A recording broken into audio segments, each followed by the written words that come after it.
Eto na po, ang buong halos na Executive Department, Office of the President ay nag-usap-usap na at kanilang tinalakay itong pinalalaki ng mga kampo ng anti-Marcos, lalo na mga Duterte, tungkol sa ating budget for 2025. Kaya minabuti po nila na mag-usap-usap ang mga cabinet secretary, lead by Secretary Bersamin at Secretary Pangandaman ng Department of Budget and Management at Office ng Executive Secretary.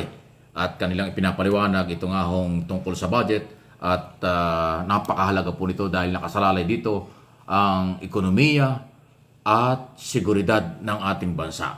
Pakinggan po natin ang pagpapaliwanag nitong sina Bersamin, Secretary Bersamin, Secretary Pangandaman tungkol sa isong ito, yung budget na pinag-uusapan. Upang mas higit na malaman namin yung mga pangangailangan sa budget execution, next Monday we will have another session like this. So I'd just like to relate to you that the President is really in earnest in seeing to the proper implementation of the budget, the surviving parts of the budget, because as you know, there were several items that were subjected to veto or to conditional implementation. So other than that, in order for you to have more time to ask your questions, I will defer to my colleagues who are in this panel. Okay, ayan o. So question and answer na. Maganda po ito. Secretary Pangandaman. Yeah, importante yung BBM Secretary. Just to add lang po what our Executive Secretary said. So this will be a 2-day event, workshop for our Cabinet Secretaries. It's the very first. We've been doing this, but mostly for the technical staff. But this is the first time that our Cabinet Secretaries are present. What we did today is a budget execution workshop. We have we discussed the guiding principles on budget execution. We discussed the veto message of the President, one by one po yan. And the guidelines for the budget execution, the e-marketplace and the the new Government Procurement Act. This will be on Monday. We will discuss the budget call naman po for our 2026 national budget. Yan, Thank you, Sec. Mina. Budget to, kasi Secretary Balisacan. tingnan natin lahat to sila ay pinagsasalita. Yung mga kinaukulan, NEDA Secretary Balisacan naman ito. This morning and to continue on Mondays. Ayan o, si Secretary Balisacan naman yan. NEDA, Director General.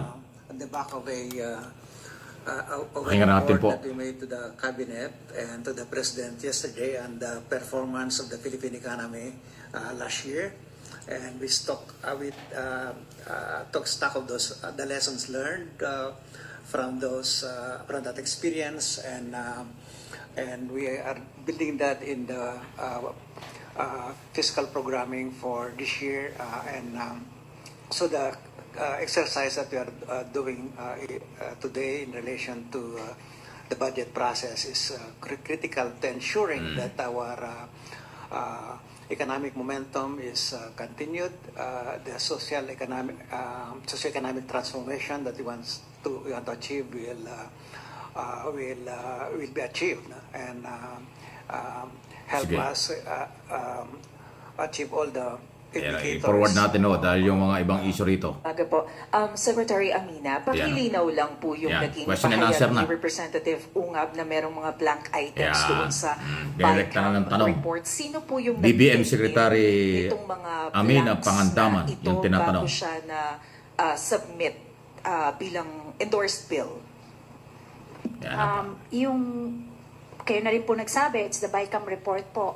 So, may technical working group po yan from the House of Representatives and the Senate of the Philippines. So, siguro, we can just go back a little lang on the budget process or the legislative process. Siguro I can share a little bit because it came from the Senate po. I was a young staffer from back then. So, pag napasa na po yung batas from the Senate in the House, magbabaycam sila. So, ang i-report po sa floor, at ang ira-ratify ng floor yung mga napagkasunduan nung dalawang houses. Kasi minsan po magkaiba ang version nila.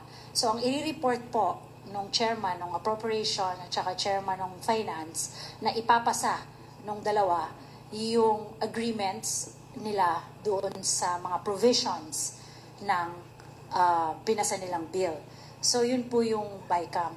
Pagkatapos po yun na-ratify, babalik po sila sa kanilang mga technical staff and then they will write it again. Lilinisin po nila kasi kung makikita nyo po, ang pinapasa lang po nila sa floor pag nag-ratify sila, even not just the budget po, pati yung mga ibang mga bills, manipis lang po yan. Yun lang pong mga napagkasunduan nila. And then all the rest, wala pa po yan. So babalik po sila sa technical working group nila, sa mga staff nila, isusulat nila na maayos, and then magkakaroon po ng enrolled bill, enrolled version. Yung enrolled version po, yun po yung pinapasa sa Office of the President na pirmado po ng Senate President Speaker of the House at saka yung officer po niya, Senate at saka yung Secretary General. Sec-Gens po nila. So yun po yung makakarating sa Office of the President. So yung sinasabi po nila na blanco, sila din lang din po ang makakapagpuno nung blanco. So walang nakarating sa Office of the President na may blank items? Like, Di po kasi nakakarating sa Office of the President ang ratified, yung nira-ratify nila sa floor. Kasi iba po ang format nung nira-ratify. and another Yan, clarification, linaw yan, Secretary, kasi Grabe. sabi nga ni Presidente suboptimal yung description niya doon sa 2025 national. Alam nyo, kaya ho talaga may kalituhan dito, nililito nila. Si Congressman Isidro Ungab ng 3rd District ng Davao, 3 distrito ng Davao City. Siya po ay dating chairman ng Committee on Appropriation. Alam naman niya yung proseso, yung pinapaliwanag. Bakit si Secretary Pangandaman, alam niya yung proseso? Na iba yung nakakarating na dokumento sa Presidente kaysa sa kanilang pinag-uusapan sa plenaryo o sa kanilang mga meeting. Totoo yun. Yun yung lagi kong sinasabi. Iba yung committee report ng BICAM kasi maaaring drop lang yan. Nababago-bago talaga yan. Hanggang sa ma-final, pag final na dadalhin sa Presidente, Malacanang for signature. Kaya hindi pwedeng pirmahan ng Pangulo kung hindi malinis yan. Kung may mga blanco at kung ano, yun ang iniiwasan. Pero pinapalabas nila, pinirmahan na may blanco, di ba? Nililin lang, panlilin lang, at pinupolitika, intriga, at saka fake news ang nangyayari. Isipin mo, di ba nakaka-insulto yan kay Ungab? Dati kang chairman ng Committee on Appropriation ng panahon ni Aquino. Alam mo yung proseso at bago maging batas. Pagkatapos yung isang cabinet secretary na DBM secretary ang nagpapaliwanag ng mas tama, mas nakakaintindi. Oo, nakita niya. Pero ito yung background kung bakit alam ni Amina Pangandaman yan. Si Amina Pangandaman, dati po yung executive assistant sa office ni Senador Edgardo Angara. Yung dating senador na tatay ngayon, na dati ring senador, Secretary Sani Angara naman. Yung matandang Edong Angara. Diyan po nagtrabaho yan si Amina noong araw. Kaya alam niya ang paggawa ng batas. Alam niya ang proseso sa paggawa ng budget. Kaya ngayon tuloy, ayan, para kayong binalik sa inyo ang inyong kamalian. Nilecturan kayo yung proseso. Binanggit na ho ng BBM Secretary. Kaya ayaw nyo kasing tumigil. Kasi hindi naman kayo makapunta sa Supreme Court. Kasi ang daladala nyong gusto nyong questionin ay committee report. Hindi naman batas ang committee report. BICAM report, hindi yan batas. Hindi yan papansinin ng Supreme Court. Matagal ko na sinasabi, ulitin ko na naman ngayon. Ang Korte Suprema, yan ay nakikialam lang kung mayroon ng batas. Aalamin kung yung paggawa ng batas ay sumusunod sa saligang batas. 1987 Constitution. Yung implementation ng batas na ginagawa ng Executive Department, aalamin din ng Supreme Court kung yan ay aayon or tama ang implementation. Yun ho ang trabaho ng Supreme Court. Hindi pwede makaalam ang Supreme Court sa mga amendment, sa blanco-blankong items, or BICAM report dahil hindi yun batas.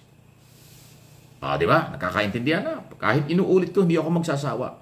Dahil marami talagang nagbubulag-bulagan, nagpapagamit, hindi nila alam. Pero sa aking channel, hindi tayo nagyayabang. Gusto ko marunong kayo. Gusto ko malaman nyo. Gusto ko makakuha kayo ng idea at kaalaman. Ayaw ko nung kayo ay nalilinlang nung iba, tapos maniniwala kayo, aba hindi. Ang aking pagmamalasakit sa inyo ng aking mga viewers, followers at subscriber ay aking pong paninindigan. Gusto ko madagdagan ang inyong kaalaman. Kaya salamat sa naniniwala. Doon sa hindi, sa ating mga paliwanag, aba hindi ko na kayo pipilitin kung ayaw nyo. Hindi naman pilitan ito eh. Ito ay para sa atin, para tayo ay magkaroon ng dagdag information at paninindigan. Please like and share ng video.